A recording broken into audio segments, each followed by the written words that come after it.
Well, we've all heard the warnings to be prepared. Natural disasters can wipe out electricity, disrupt sewers, even leave communities without water.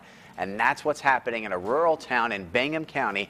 Only their water disruption has more to do with faulty equipment than natural disasters. It's been a week since Atomic City last had running water, and relief could be several days away. We sent a crew to check on the situation, also offer a helping hand. Phil Campbell has more from the Arco Desert.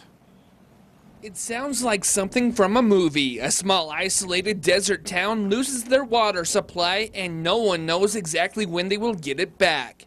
This horrifying situation is actually happening to a local community, and there is nothing the residents can do but wait for the pumps to be fixed. Well 1 went down first, and I didn't know about that until well 2 was starting to have problems, and Mr. Don Sorter had given me a phone call and said, hey, we kind of got a problem.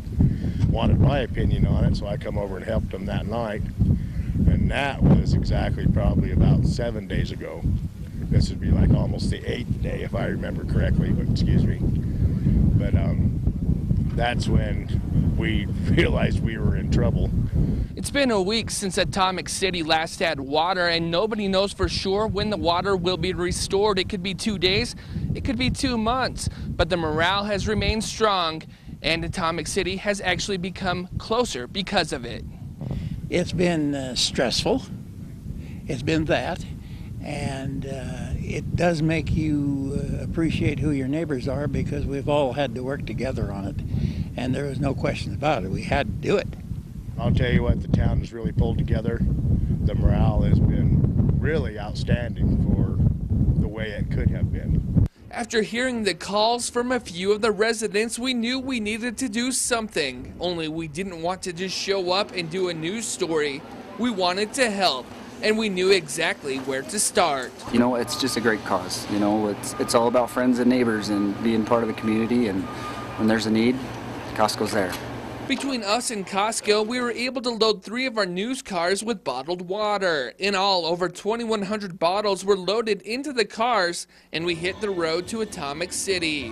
When we arrived, we quickly realized just how bad things are out there. The residents were having to use buckets to bring drinkable water back to their homes. Needless to say, word spread quickly that help was on the way, and we were greeted by several very grateful people. We certainly appreciate it anyway. That's all I can do is say thanks for the time being. It was just a pleasure seeing, especially you gentlemen, show up with what you have to take care of the situation, or rectify the situation, I should say. I mean, it's a blessing for what you guys have done, bringing everybody this water. I mean, we've all been living out of 5-gallon cans. The situation is not just inconvenient, it is dangerous. The BLM fire station is not immune to this drought, and they would be extremely limited if a fire broke out in the desert. As for a timeline for the repairs, crews are working diligently to get the pumps working again.